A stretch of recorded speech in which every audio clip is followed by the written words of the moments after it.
नमस्कार दोस्तों, आप सभी का प्रिंस क्लासेज की यूट्यूब चैनल पर हार्दिक स्वागत है।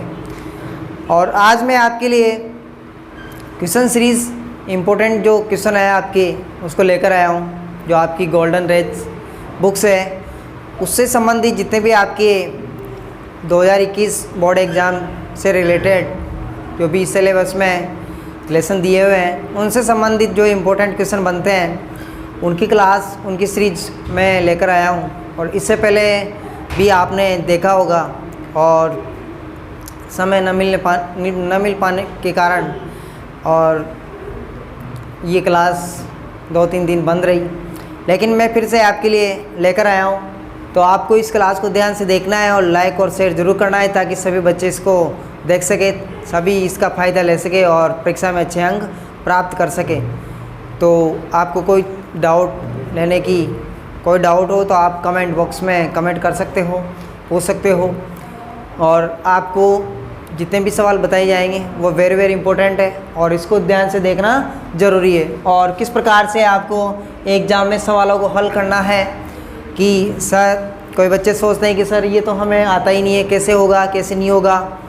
इसके लिए मैं आपको अच्छे से ऐसी चीज़ें बताऊंगा जो आपकी क्लियर होने वाली है। तो अब ध्यान से देखिएगा कि जैसा भी आपका क्वेश्चन आता है सबसे पहले हम क्वेश्चन को समझेंगे। क्या करेंगे? सबसे पहले क्वेश्चन को समझेंगे। क्वेश्चन की जस्ट लास्ट में ब्रैकेट में दिया होगा कि ये क्वेश्चन किस लेसन से आया हुआ है। उस लेसन के बारे में अगर हमें नॉलेज है तो हम उस क्वेश्चन का आंसर आसानी से दे सकते हैं। दूसरी बात, आपका क्वेश्चन किस टेंस में आ रहा है और हमें किस टेंस के अंतर्गत उसका आंसर देना है। तो ध्यान से देखिएगा बेटा, जिस टेंस में क्वेश्चन कर रहा है उसी टेंस में आपको आंसर देना है। और हमसे जो पूछा गया है, जितने शब्दों में पूछा गया है उतना ही आंसर हमें देना है, न कि ज़्यादा देना है। जितनी उसकी लिमिट है उसकी लिमिट के अनुसार ही हमें उसका आंसर देना है। तो जितने शब्दों का पूछे उतने शब्दों का हमें आंसर देना है। तो चलिए हम किस प्रकार से देखते हैं कि आपके जो अपना इम्पोर्टेंट क्वेश्चन सीरीज चल रही थी 2021 के लिए, जो आपके लिए वेरी इंपॉर्टेंट है। तो सबसे पहले जो आपके 6 क्वेश्चन हो चुके थे पहले वाली क्लास में, तो आपकी जो ये लेसन है आपका द टेल ऑफ बिश्नोई की कहानी से संबंधित ये सवाल है, क्वेश्चन है, तो आपके लिए इम्पोर्टेंट है। तो इनको देखना किस प्रकार से आपका ये आंसर बन रहा है और क्वेश्चन पूछ रहा है आपसे। तो देखिएगा बेटा, what were the names of the parents of Jambaji. तो सबसे पहले हमें क्वेश्चन को समझना है। क्वेश्चन हमसे आंसर क्या चाहता है, क्वेश्चन हमसे आंसर क्या मांग रहा है और हमें उसका जवाब किस प्रकार से देना है। मेहनत करनी है तो आपका पेपर अच्छे से अच्छे जाएगा। तो ध्यान से देखिएगा, what were the names of the parents of Jambaji. Jambaji of के पेरेंट्स माता पिता, ऑफ के नेम्स नाम, वर थे, व्हाट क्या। तो जम्बाजी के माता पिता का नाम क्या थे, जम्बाजी के माता पिता के नाम क्या थे। तो सबसे पहले आपको क्वेश्चन का हिंदी अनुवाद आना चाहिए। क्या आना चाहिए भाई? क्वेश्चन का हिंदी अनुवाद आना चाहिए तो बेहतर होगा। तो अब देखो, जम्बाजी के माता पिता का नाम क्या था और हमसे 30 से 40 शब्दों में इसका आंसर पूछा है। तो 30 से 40 शब्दों में हम किस प्रकार से देंगे। तो ध्यान से देखिए बेटा, इसको निकालेंगे हम। तो यहाँ पे देखो वाज वर्ब से संबंधित दे रखा है। तो पास्ट टेंस में पूछ रहा है तो अपने को पास्ट टेंस में इसका जवाब देना है। तो वाज वर्ब है तो हेल्पिंग वर्ब वाज वर्ब ही लगानी है, न कि इजेमाल लगानी है। वाज वर्ब से आपका क्वेश्चन है और वाज वर्ब से अपने को आंसर देना है। तो ध्यान से देखिएगा बेटा, Jambaji father was the headman Thakur Lohat. तो जम्बाजी के पिताजी एक मुखिया थे, ठाकुर लोहट था उनका नाम। And his mother's name was हंसा देवी, मतलब हंसा देवी। उसकी माताजी का नाम क्या था? माँ का नाम हंसा देवी था। तो पिता का नाम और माता का नाम हो गया। अब देखिए, he was an extra ordinary, वह एक साधारण बालक थे भाई, असाधारण बालक थे।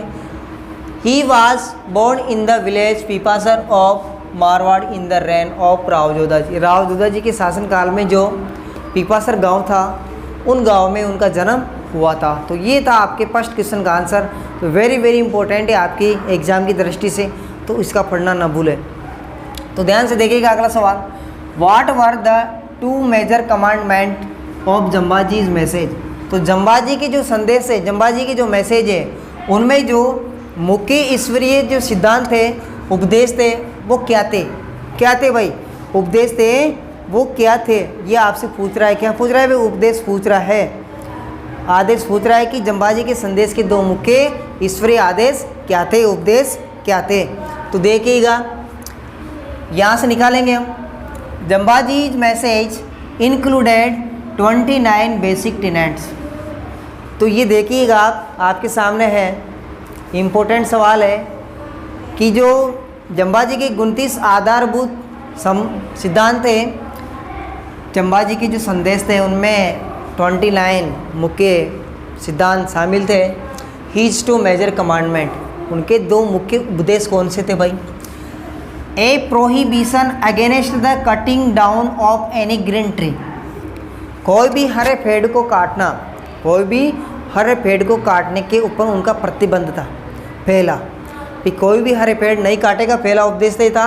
The killing of any animal, और कोई भी किसी भी जानवर का शिकार नहीं करेगा, कोई भी जानवर को नहीं मारेगा। तो दोनों में humility and respect for all living things were eagerly accept, और मानवता और उनके सम्मान के प्रति, मानवता और उनके सम्मान के प्रति उत्साह से इनको आसानी से स्वीकार कर लिया गया। किसके द्वारा? बिश्नोइयों के द्वारा।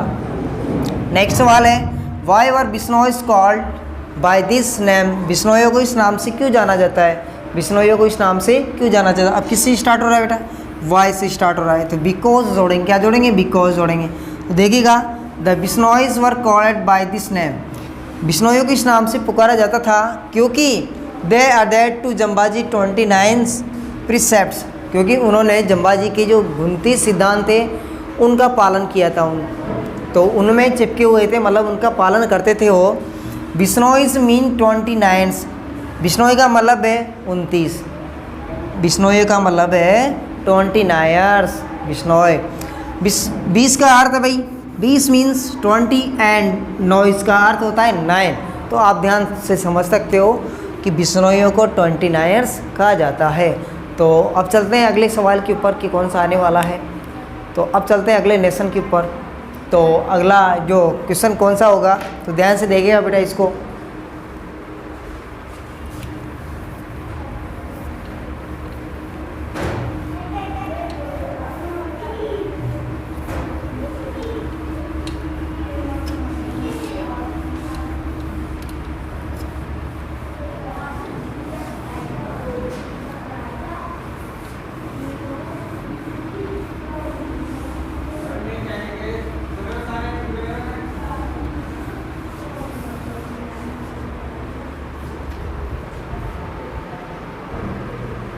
चलिए दोस्तों, अगला सवाल है 10, question number 10, which are our big achievements, हमारी बड़ी उपलब्धियां क्या है? हमारी बड़ी उपलब्धियां कौन सी है भाई? कौन कौन सी हमारी बड़ी उपलब्धियां हैं? हमने कौन कौन सी अचीवमेंट्स प्राप्त किए हैं, उपलब्धियां प्राप्त की है बड़ी बड़ी? तो ये आपके जो लेसन है lesson 6 what is amiss with us, हम में क्या अनुचित है, हमें क्या दोष है, से आपके ये क्वेश्चन लिया गया है, इसमें दिया हुआ है। तो आपकी इम्पोर्टेंट क्वेश्चन है कि हमारी बड़ी उपलब्धियां कौन कौन सी है। तो आपके सामने है, इम्पोर्टेंट क्वेश्चन है भाई।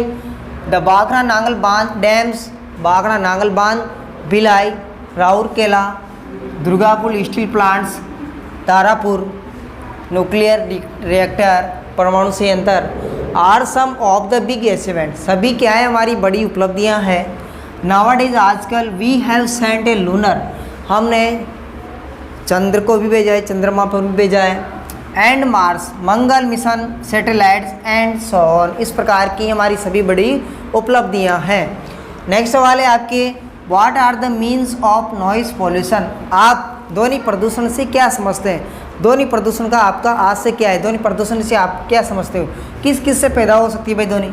The means of noise pollution, ध्वनि प्रदूषण का अर्थ है आरे टीवी प्रोग्राम, एक टेलीविज़न का जो प्रोग्राम है, कार्यक्रम है, ए रेडियो ब्रॉडकास्ट, एक रेडियो का जो प्रसारण होता है, ए टेप रिकॉर्डर प्लेइंग, एक टेप रिकॉर्डर प्लेइंग, ए गसिप जो गपशप होता है, चिट चैट होती है, इन्हें कंपनी एक किसी साथी के साथ में गपशप करना, use of any noisy instrument, और ये सभी जो आपके ध्वनि पैदा करने वाले यंत्र है। ए लाउड स्पीकर, एक लाउड स्पीकर हो सकता है, विकल्प साधन हो सकता है, मैकेनिज्म मशीन हो सकती है, तो यहाँ पे लिखते हो एंड सो ऑन। और इस प्रकार की जो हैं ये सभी प्रकार की क्या है आपके नॉइस पॉल्यूशन को पैदा करने वाले साधन यंत्र है। नेक्स्ट सवाल है आपकी, what is the statutory warning written on the packets of cigarettes. Cigarette के पैकेट पर वैधानिक चेतावनी क्या लिखी होती है भाई? आप सभी जानते हो वैधानिक चेतावनी क्या लिखी होती है कि धूम्रपान स्वास्थ्य के लिए हानिकारक है, फिर भी लोग इसे खरीदते जाते हैं और ना तो इनकी बिक्री में कमी आती है। तो देखिएगा यहाँ से निकालेंगे the statutory warning written on the packets of cigarettes, और इज आ जाएगा आपके फर्स्ट यहाँ पे। Smoking in injurious to health, जो स्वास्थ्य के लिए हानिकारक है, धूम्रपान स्वास्थ्य के लिए हानिकारक है।